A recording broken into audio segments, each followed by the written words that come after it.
ICC world cup 2019 final England versus New Zealand. Cricket హిస్టరీలోనే జరిగిన one of the most dramatic match. ప్రతి ball climax లాంటి బాలే. 3 బాల్స్కి 9 రన్స్ కొడితే ఇంగ్లాండ్ వరల్డ్ ఛాంపియన్స్, డిఫెండ్ చేస్తే న్యూజిలాండ్ వరల్డ్ ఛాంపియన్స్. అప్పటి వరకు ఆ రెండు టీమ్స్లో ఏ టీము ఒక్కసారి కూడా వరల్డ్ కప్ గెలవలేదు. చరిత్ర సృష్టించడానికి 3 బాల్స్ మిగులున్నాయి, న్యూజిలాండ్కైనా ఇంగ్లాండ్కైనా. ఎవరి ఫేస్లో చూసినా pressure and pressure.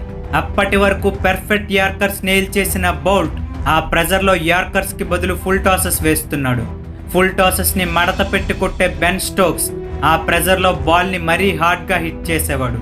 So ball middle అవ్వకుండా ఎడ్జ్కి తగిలి గ్రౌండ్లోనే ఉండేది. వరల్డ్ కప్ విన్నర్ని డిసైడ్ చేసే చివరి 3 బాల్స్కి ట్రెంట్ బోల్ట్ రెడీ అయ్యాడు, ఆడడానికి స్టోక్స్ రెడీ అయ్యాడు. వాళ్ళు జస్ట్ ఎప్పట్లా ఆడే నార్మల్ సిచ్యువేషన్ కాదది. 44 సంవత్సరాల్లో ఒక్కసారి కూడా వరల్డ్ కప్ సాధించలేదనే బరువు వాళ్ళ వెనక వెంటాడుతుంది. ఈసారి ఎలా అయినా కప్పు సాధించాలనే బాధ్యత వాళ్ళ భుజాలపై ఉంది. వాళ్ళ కళ్ళలో కూడా వరల్డ్ కప్ ఫ్లాష్ అవుతుంది. ట్రెంట్ బోల్ట్ వేసిన ఫుల్ టాస్ బాల్ని Ben Stokes deep mid wicket fielder దగ్గరకు హిట్ చేసి అసలు బాల్ చూడకుండా టుడీ తిరుగుతున్నాడు. నాన్ స్ట్రైకర్ రన్నింగ్ ఎలాగో ఫాస్ట్గా చేస్తాడు కాబట్టి డీప్ మిడ్ వికెట్లో ఉన్న ఫీల్డర్ మార్టిన్ గప్టిల్ స్ట్రైకర్ ఎండ్కి బాల్ని త్రో చేశాడు. బట్ అసలు బాల్ని ఏ పాయింట్ ఆఫ్ టైంలో కూడా చూడని బెన్ స్టోక్స్ తన వికెట్ని కాపాడుకొని రన్ కంప్లీట్ చేయడానికి డైవ్ చేస్తున్నాడు. గప్టిల్ వేసిన ఆ త్రో బెన్ స్టోక్స్ బ్యాట్కి తగిలి బాల్ కేపర్కి స్లిప్ ఫీల్డర్కి మధ్య ఉన్న గ్యాప్ నుంచి డిఫ్లెక్ట్ అయి బౌండరీకి వెళ్ళింది. ఒక క్రికెట్ మ్యాచ్లో ఆ పొజిషన్లో ఎప్పుడూ ఫీల్డర్ ఉండడు. కరెక్ట్గా ఏదో కావాలని చేసినట్టుగా ఆ పొజిషన్కి డిఫ్లెక్ట్ అయి బౌండరీకి వెళ్ళింది. ప్యూర్లీ ఇదైతే బెన్ స్టోక్స్ మిస్టేక్ అయితే కాదు, బికాజ్ తను అసలు బాల్ వైపే చూడలేదు. ఇంటెన్షనల్గా అస్సలు చేసిన పని కాదు. సో బెన్ స్టోక్స్ బాల్ బౌండరీకి వెళ్ళిన వెంటనే న్యూజిలాండ్ టీం మొత్తానికి అపాలజైజ్ చేస్తున్నాడు.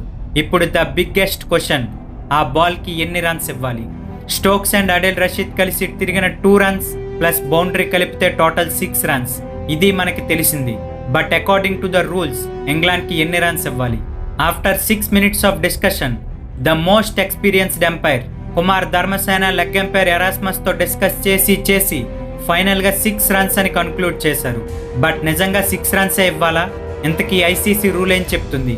అకార్డింగ్ టు లా 19.8 అంటే ఒక ఫీల్డర్ ఓవర్ త్రో రూపంలో కానీ లేదా విల్ఫుల్ యాక్ట్ అంటే ఇంటెన్షనల్గా కానీ బాల్ని విసిరినప్పుడు ఆ బాల్ బౌండరీకి వెళ్తే, ఒక ఫీల్డర్ వేసిన ఓవర్ త్రో వల్ల కానీ లేదా ఇంటెన్షనల్గా బాల్ని విసిరాక అది బౌండరీకి వెళ్తే ఆ బౌండరీ ప్లస్ వాళ్ళు తిరిగిన రన్స్ కౌంట్ చేస్తారు. బట్ వాళ్ళు తిరిగిన రన్స్ని ఎలా కౌంట్ చేస్తారంటే, runs completed by the batters together with the run in the progress if they had already crossed at the instant of the throw are act. అంటే కరెక్ట్గా throw అయ్యే టైంకి ఇద్దరు బ్యాట్స్మెన్స్ క్రాస్ అయిన రన్స్ కౌంట్ చేస్తారు. So throw అవ్వకముందు first run అయితే complete చేశారు, ఆ విషయంలో క్లారిటీ ఉంది. బట్ త్రో అయ్యే పాయింట్కి సెకండ్ రన్ కంప్లీట్ చేస్తున్నప్పుడు బ్యాట్స్మెన్ ఇద్దరు క్రాస్ అవ్వలేదు. సో ఈ రూల్ ప్రకారం ఎంపైర్ కుమార ధర్మసేన ఓన్లీ 5 రన్స్ మాత్రమే ఇవ్వాలి. కరెక్ట్గా ఈ డెసిషన్ ఇచ్చే ముందు క్రాస్ అయ్యారో లేదో అన్న కన్ఫ్యూజన్ కుమార్ ధర్మసేనకి కూడా ఉంది. సో తను లెగ్ ఎంపైర్ ఎరాస్మస్ని తన దగ్గరున్న వాకీ టాకీతో కన్సల్ట్ అయ్యాడు. అండ్ ఆ వాకీ టాకీలో అయిన డిస్కషన్ మొత్తం థర్డ్ ఎంపైర్, మ్యాచ్ రెఫరీ అందరూ విన్నారు. సో కుమార్ ధర్మసేన గుడ్డిగా డెసిషన్ అయితే తీసుకోలేదు. తనకి అవైలబుల్గా ఉన్న అన్ని రీసోర్సెస్ని రిఫర్ చేశాకే 6 minutes తర్వాత బ్యాటర్స్ ఇద్దరు క్రాస్ అయ్యారనే అజంప్షన్తో 6 రన్స్గా డిక్లేర్ చేశారు. కానీ అన్ని మినిట్స్ డిస్కషన్ తర్వాత కూడా ఇచ్చింది రాంగ్ డెసిషన్. యాక్చువల్గా ఆ బాల్కి ఈ రూల్ నెంబర్ 19.8 ప్రకారం 5 రన్స్ మాత్రమే ఇవ్వాలి. అండ్ ఓన్లీ 5 రన్స్ మాత్రమే కాదు, నెక్స్ట్ బాల్కి స్ట్రైక్లో ఇంగ్లాండ్ బ్యాట్స్మెన్ అడిల్ రషీద్ ఉంటాడు. సో న్యూజిలాండ్ విన్ అవ్వడానికే మోర్ ఛాన్స్ ఉంది. కానీ ఈ ఒక్క డెసిషన్ వల్ల ఎంటైర్ వరల్డ్ కప్ జరిగాక కూడా డిజర్వ్డ్ అయిన టీం వరల్డ్ కప్ గెలవలేదు. ఇక్కడ నా ఇంటెన్షన్ ఇంగ్లాండ్ గెలవడానికి అన్డిజర్వింగ్ అని కాదు, బట్ న్యూజిలాండ్కి అయితే క్లియర్గా అన్ఫెయిర్ జరిగింది. సో వీడియోలో నేను ముందు చెప్పా, కుమార ధర్మసేన గుడ్డిగా డెసిషన్ అయితే తీసుకోలేదు. తనకి అవైలబుల్గా ఉన్న అన్ని రీసోర్సెస్ని రెఫర్ చేశాకే 6 minutes తర్వాత బ్యాట్స్మెన్ క్రాస్ అయ్యారనే అజంప్షన్తో 6 రన్స్గా డిసైడ్ చేశాడని. సో ఎస్యూమ్ చేసుకునేంత బెనిఫిట్ ఆఫ్ డౌట్తో ఉన్నప్పుడు కుమార్ ధర్మసేన థర్డ్ ఎంపైర్ని ఎందుకు రెఫర్ చేయలేదు అన్న డౌట్ మీకు రావచ్చు. ఎస్, మనమైతే ఇలానే అనుకుంటాం. బట్ అది international cricket, rules are rules. ప్రతిదీ రూల్ ప్రకారమే జరగాలి. ఒక టీంకి అన్యాయం జరుగుతున్న గుడ్డిగా రూల్స్నే ఫాలో అవ్వాలి. ఈవెన్ ఒక టీం వరల్డ్ కప్ ని వాళ్ళ మిస్టేక్ ఏం లేకుండా అన్ఫేర్ గా ఓడిపోతుందని తెలిసినా గుడ్డిగా చూస్తూ రూల్స్ నే ఫాలో అవ్వాలి. Because rules are rules. Ball ని ఇంటెన్షనల్ గాను అన్ఇంటెన్షనల్ గాను నేనే డిఫ్లెక్ట్ చేశాను కదా అని స్టోక్స్ ఆ 4 రన్స్ ని వెనక్కి తీసుకోవడానికి అవ్వదు.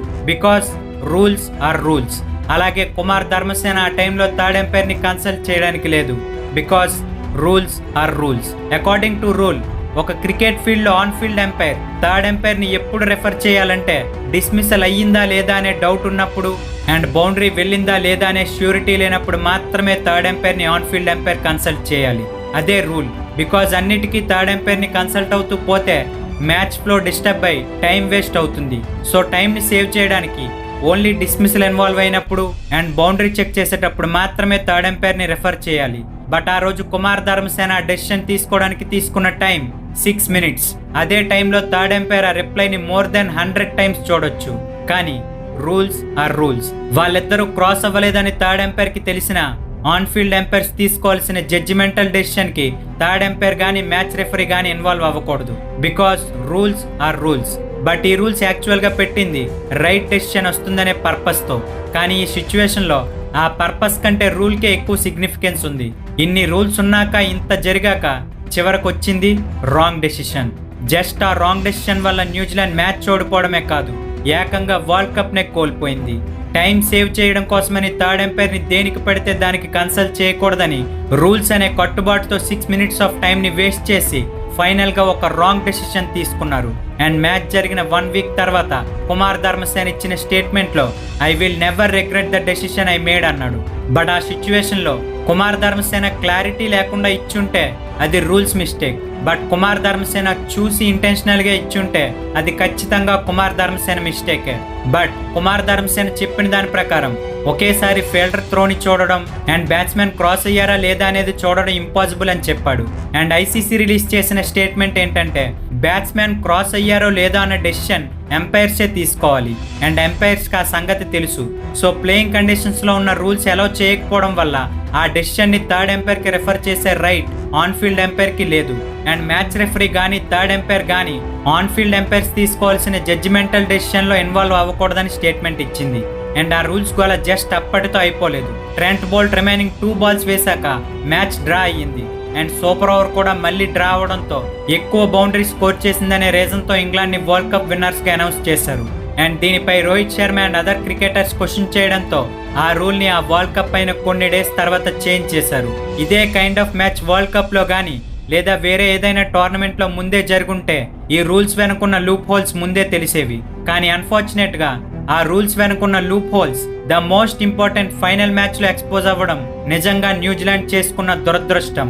అండ్ ఈవెన్ ఇంగ్లాండ్ కెప్టెన్ మార్గానే ఇది ఫెయిర్ డెసిషన్ కాదని అగ్రీ చేశాడు. అండ్ ఎంత చేశాక వరల్డ్ కప్ ఓడిపోయిన టీం దగ్గరకు వెళ్లి ఎంపైర్ కుమార్ ధర్మసేన చేసింది ఇది. సో ఏదైనా గేమ్ లో ఫెయిర్ డెసిషన్స్ కోసం రూల్స్ ని పెట్టారు. కానీ ఫెయిర్ డెసిషన్ ని పక్కన పెట్టి రూల్స్ ని ఫాలో అయిన ద వరస్ట్ డెసిషన్ స్టోరీ ఇది. న్యూజిలాండ్ క్రికెట్ కే కాదు ఎంటైర్ క్రికెట్ హిస్టరీలోనే ఇది ఒక వరస్ట్ మూమెంట్. ఈ ఒక్క వరస్ట్ డెసిషన్ వల్ల న్యూజిలాండ్ మొట్టమొదటిసారి వరల్డ్ కప్ గెలిచే సువర్ణ అవకాశాన్ని కోల్పోయింది. సో ఫ్రెండ్స్, వీడియోలోని ఎక్స్ప్లెనేషన్ నచ్చితే లైక్ చేసి ఇంట్రెస్టింగ్ స్టోరీ తెలియని మీ ఫ్రెండ్స్ కి వీడియోని షేర్ చేయండి. అండ్ ఇలాంటి క్రికెట్ రిలేటెడ్ వీడియోస్ కోసం ఛానల్ ని సబ్స్క్రైబ్ చేయండి. Thank you so much for watching.